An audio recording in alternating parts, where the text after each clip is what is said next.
don't say, born to play. Every day don't say. Hello.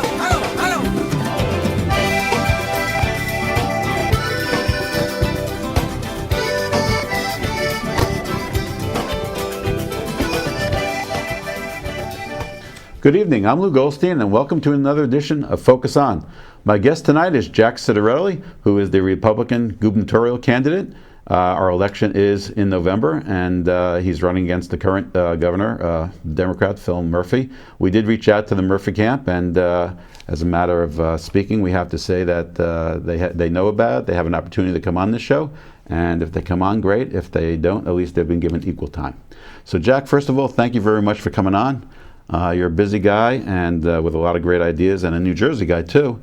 And rather than bore the audience with me talking about your New Jersey roots, I thought maybe you'd give our audience a little background about, you know, growing up in the state of New Jersey. Well, Lou, first of all, it's great to be back. The Ciattarellis have been here for 100 years. Raritan Borough, little Italian enclave up in Somerset counties where my grandparents immigrated about 100 years ago. My dad worked 38 years in the street department for Public Service Gas. My mom worked midnights on the line for J&J. There were a number of years they owned a restaurant bar up in Somerset County.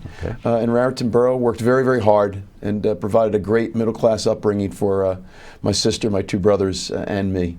New Jersey's always been home. It's where I went to Seton Hall University, bachelor's in accounting, master's in finance. This is where I've passed the CPA exam.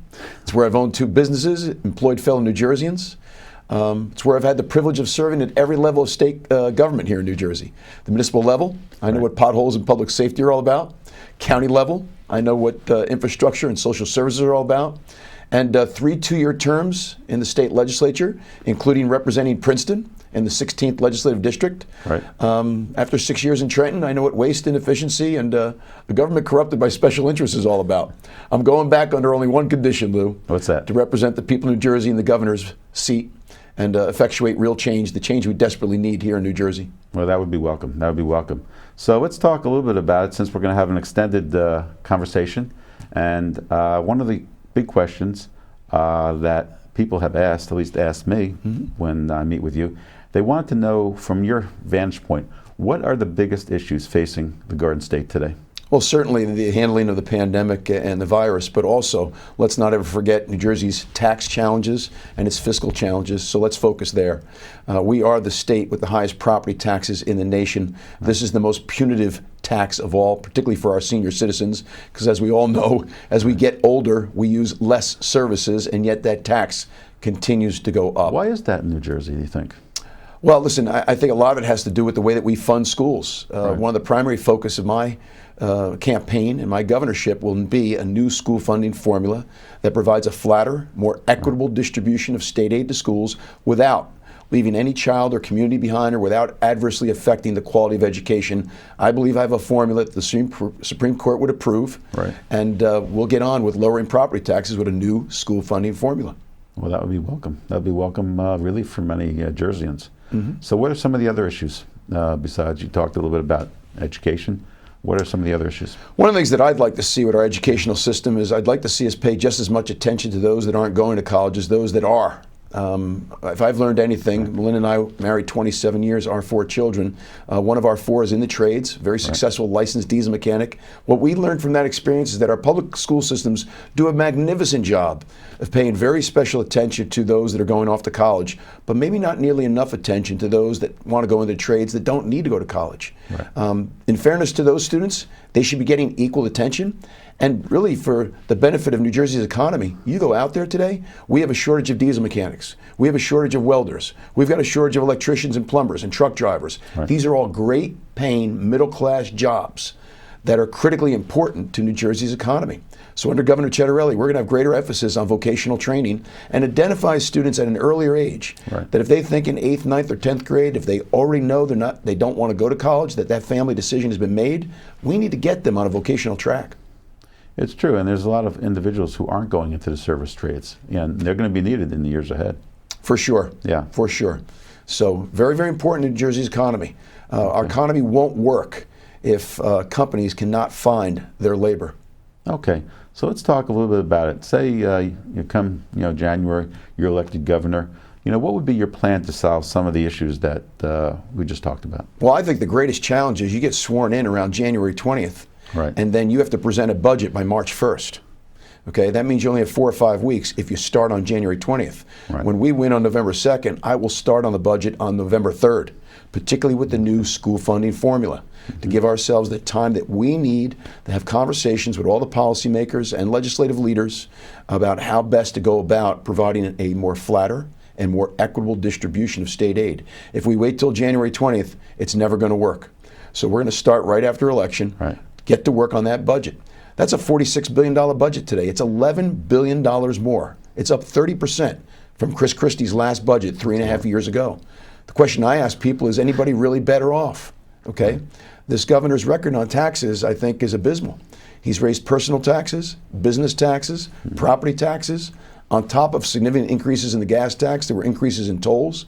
He's borrowed $4.5 billion he didn't need to. And as I said, the budget is up $11 billion in 3.5 years. That's more than 30%. $11 billion. $11 billion. Chris Christie's last budget was $35 billion. The budget that just took effect as of last July 1st, Right. which is Phil Murphy's fourth budget, is $46 billion. That's $11 billion. It's a big increase. It's a big increase. We're going through COVID. We've been going through COVID for over 1.5 years now, right? And everybody's taking the precautions, getting the shots and trying to, do as much safety and protection as possible. But a lot of small businesses and, businesses in general, were crushed. You see a lot of storefronts being closed and shuttered. So I guess my question to you is, what do we need to do to get everyone back on track? So a couple different things with regard to the pandemic. I think there's 2 things the governor did terribly wrong. First of all, he shut down too much for too long. And I'm not minimizing the virus. Right. Okay, we've lost a lot of our loved ones. My mother at the long-term care facility has lost a number of her residents. We know who's vulnerable to this disease, and we need to remain vigilant. Right. At the same time, there's a lot of human loss, economic loss, mental health strain from shutting down our economy for too much for too long, particularly on Main Street. So I think he shut down too much for too long, and I think there were a lot of inconsistencies, Lou, in the executive orders. For example, if you owned a jewelry store, he shut you down, said you were non-essential, even though that's how you paid all your bills. Okay. But the jewelry counter at Costco was open. If you owned a bike shop, you weren't allowed to sell bikes. But Walmart was allowed to sell bikes. This showed a total lack of understanding and empathy for Main Street, which is really the backbone of New Jersey's economy. So I would have been much more sensitive. My sister's in business for herself. Right. My brother's in business for himself. I was in business for myself 2 times over. My parents owned a restaurant bar. I understand small business. I understand its challenges. And I understand how fragile those businesses are in a state that shows no understanding or empathy for the challenges that they're up against. So things that I would have done different, without ever compromising the public health and safety. Right. That's my number 1 priority as governor. We would have opened up sooner and got money circulating again. That's what we need in our economy. So you'd have a greater empathy and actions for the mom and pop stores, and not just the corporate or chain stores. Absolutely. You're never going to tell me that I can't put a mask on, schedule an appointment, come into your jewelry store and buy a piece of jewelry, particularly when the jewelry counter at Costco is open. You're never going to tell me that I can't come into your bike shop with a mask on and buy a bike, particularly when Walmart is selling a bike. Our state, we were the last state in the region to reopen our car dealerships with all that commercial space. New Jerseyans were going to Pennsylvania to buy their cars. Yep. Okay. So now you talked a little bit about Governor Murphy's handling of the pandemic. How would you rate it overall? On a scale, say, of 1 to 10, and what would you do differently that he didn't do, or you thought maybe, as you just pointed out, was a little bit late and not doing things, or just applying them equally across the board? One thing I would have done very differently, and I think we could have, if we worked harder all last summer, particularly with the Federal CARES Act relief funds that he was given, our schools should have been open last September, particularly for K through 5 and special needs students. The amount in learning loss is a disaster and a catastrophe for students and their families. Right. We need to get our students back in school. Now, private and parochial schools were open. There were some public schools around the state that were open with very low to no incidence of COVID. We could have done this. And not showing any leadership in getting our children back in school really had a disproportionate effect on women. Why? More times than not, who had to stay home because the kids were remote learning? Mom. Right. So we get into that vicious cycle, right, where the kids aren't learning, they're at home, and the parents can't get back to work. And so I would have been much more aggressive in doing the right thing in safely getting open our schools last September. We had all of last summer to improve air ventilation systems with the Federal CARES Act relief funds that the governor is sitting on. To this day, he's sitting on billions of dollars in federal funds that hasn't been expended yet. And the other thing that I would have done this summer here in 2021, I would have been working with school districts to offer summer enrichment programs. It wouldn't have been mandatory, but it would have been optional. And I think a lot of parents, after all the learning loss that took place in the 2020-21 school year, would have taken advantage of those summer enrichment programs, particularly for our special needs students.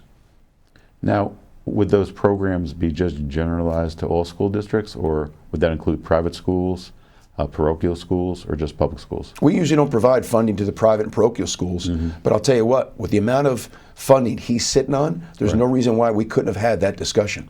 Okay. What do you think the role of charter schools is in New Jersey as far as, education? I think that when a school system is failing, parents and custodians deserve a choice. Right. And there's a number of very reasonable metrics that tell us whether or not a school system is failing. What's the attendance rate? What's the high school graduation rate? What's the student's performance on standardized tests? What's their readiness for career if they're not going to college? And what's the college acceptance rate? I mean, if a school system is failing, Lou, in those areas, parents deserve a choice, and charters fill that void. So I'm an advocate for charter schools. Okay. And make no mistake, Phil Murphy is not. In his 3.5 years in office, he has not approved a single charter school, despite places like Newark that want choice. 67% of the residents of Newark want choice. They want charters. And the charters in places like Camden, the Leap Academy, and in Newark have been some of the most successful educational stories in the country. Right. Let's continue to provide parents choice where a school system is failing. Now, even though he has been aligned with the NJEA, you've also been identified as a pro-education, leader. And so, what would you do as far as the NJEA? Because the NJEA, basically, is a big organization in New Jersey, with Teacher Voice, and Murphy seems to have been aligned himself with whatever the NJEA wants.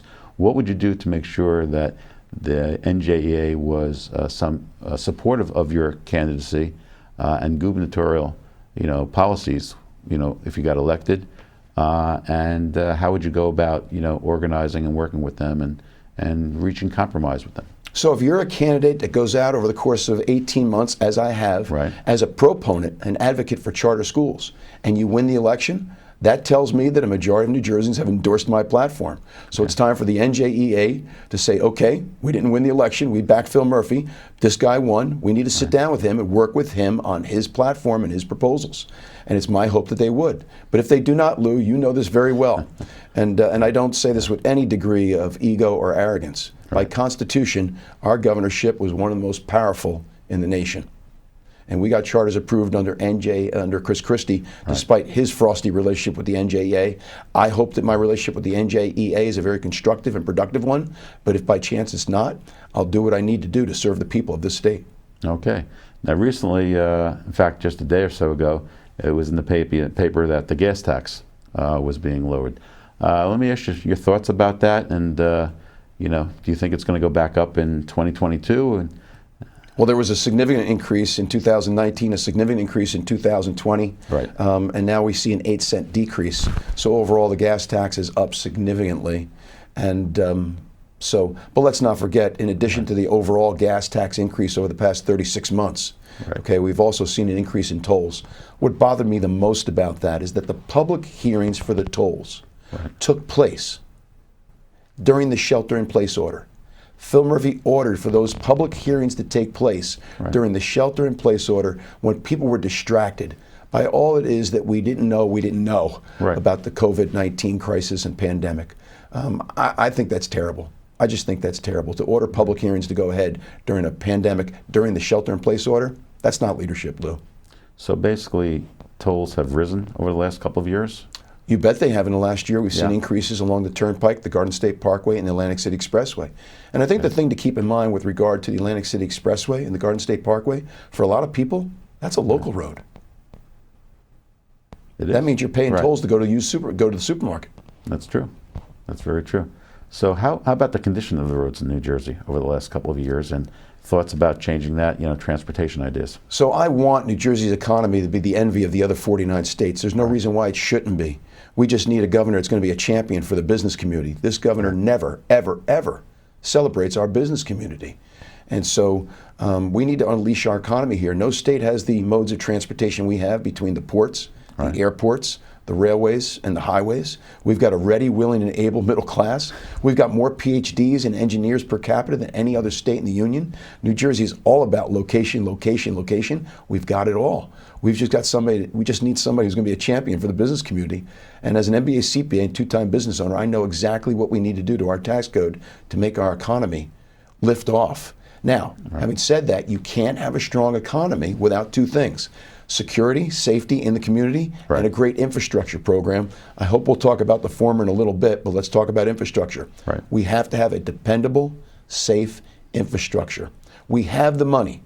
Between the gas tax and the tolls and the federal match, the money is there. What we need to do is get the projects off the drawing board at the Department of Transportation. If you talk to the community about what's going on out there, and what I mean by that is the transportation community and the contractors out there and even State Department officials, we can't seem to get the projects off the drawing board at the Department of Transportation. So I'll do whatever is necessary, including bringing in consultants, to get those projects on fast track, and let's get the construction underway. It's funny because I was just down at the Jersey Shore last couple of days, and a lot of people down there were complaining about the fact that there's still Sandy money out there, and there's still infrastructure that hasn't gotten done. And a lot of businesses, a lot of homeowners, very frustrated by the fact of the slow process that's taken so many years just to get to, even a thought process about getting it done. Lou, we've seen how incompetent this administration has been in things like the long waits at motor vehicles or waiting month after painful month for your unemployment benefits. What people don't see is what you and I are talking about right now, what's going on behind the scenes. Look at what's going on with the eviction moratorium, right? Landlords still have to pay property taxes, the insurance and utilities on the building, right? But yet we've got this eviction moratorium. But Phil Murphy is still sitting on $1 billion of rental relief for tenants and landlords. Right. You've got to get these programs in, get the money into the community. And we've seen it time and again from this administration. So I just see that as a form of incompetence. This state needs a hands-on CEO, Lou. I pride myself on being just that. Okay. So, Republicans and Democrats have tended to disagree on a lot of things recently, right? And it hasn't been the easiest relationship across the aisle. So where do you think Republicans and Democrats can get together and, each compromise a little bit, for the good of New Jersey? You'll see the parties get together when the leadership changes. And I think one thing that's always worked to my benefit is I'm a policy guy. Right. So my argument is never about ideology, it's about the policy. Okay. And so my relationship with Democrats when I was in the legislature was always a very, very productive one, because when I disagreed, they knew it wasn't me just casting a political vote because my district was this or my district was that. They knew I disagreed because I would go to them and say, listen, I understand what you're trying to achieve with this bill, but here's my problem with this bill. Sometimes they satisfied my curiosity and shared something with me I hadn't thought about, and I would change my vote. Right. But when they didn't, it was because we were just having a difference of opinion as to whether or not that was the best public policy. So leadership matters, Lou. Leadership matters. Listen, I'm a proud Republican, and I'm in it to win it. But after we win on November 2nd, it's time to govern. And you know this. I represented the 16th legislative district, which included Princeton. This was an overwhelming Democratic district. I won it 3 times as a Republican, because what I always did is went out and talked about how to solve problems. But more than anything, to listen. What's not going on today is people aren't listening. There's too much shouting going on. So let's sit down and talk. Let's listen. Let's figure out the best public policy. Those are the kind of people that voters will elect time and time again. And I've always been very fortunate. They always have in my case. Yeah, no, it's true. I mean, having worked in Princeton, as assistant superintendent for, 2 decades, you're well known, and you have a track record of not just talking about the issues, but listening to people and actually implementing solutions. Every problem has a solution. The question is, are we listening? Are we listening? And listen, you worked closely with a guy that I'm very fond of, kind of a mentor to me in terms of what he was able to accomplish, Bob Pernetti. Bob Pernetti was a Republican county executive in an overwhelmingly Democratic county. Why? Because Bob went places Republicans typically don't go. talked about how to solve problems, and listened. There was a humility about Bob. He genuinely cared about the community, and that's why Bob was reelected. Yep, twice. He was Twice. elected twice, yeah.